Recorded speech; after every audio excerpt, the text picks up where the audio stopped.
ABM Abdus Sattar ও সালেহ শিবলিকে তারেক রহমানের ব্যক্তিগত সচিব ও প্রেস সচিব পদে নিযুক্ত করল বিএনপি। রুহুল কবির রিজভী স্বাক্ষরিত এক সংবাদ বিজ্ঞপ্তিতে এ তথ্য জানানো হয়। এবিএম আব্দুস সাত্তার বাংলাদেশ সরকারের সাবেক সচিব। অভিজ্ঞ এই আমলা এর আগে বিএনপির প্রয়াত চেয়ারপারসন বেগম খালেদা জিয়ার ব্যক্তিগত সচিব হিসেবে দায়িত্ব পালন করেছেন। প্রশাসনিক দক্ষতা সম্পন্ন সাত্তার বর্তমানে বিএনপির কেন্দ্রীয় নির্বাচন পরিচালনা কমিটিরও অন্যতম সদস্য।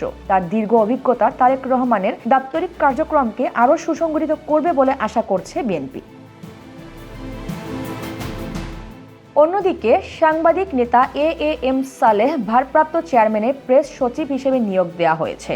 সালেহ শিবলি ঢাকা রিপোর্টার্স ইউনিটির সাবেক সাধারণ সম্পাদক এবং অভিজ্ঞ গণমাধ্যম ব্যক্তিত্ব। তারেক রহমানের দীর্ঘ 17 বছরের প্রবাস জীবনে লন্ডনে অবস্থানকালে সালেহ শিবলি তার প্রেস ও মিডিয়া উইং এর প্রধান হিসেবে কাজ করেছেন। গত 25 ডিসেম্বর 2025 তারিখে তারেক রহমানের ঐতিহাসিক স্বদেশ প্রত্যাবর্তনের দিন তিনি একই ফ্লাইটে দেশে ফেরেন।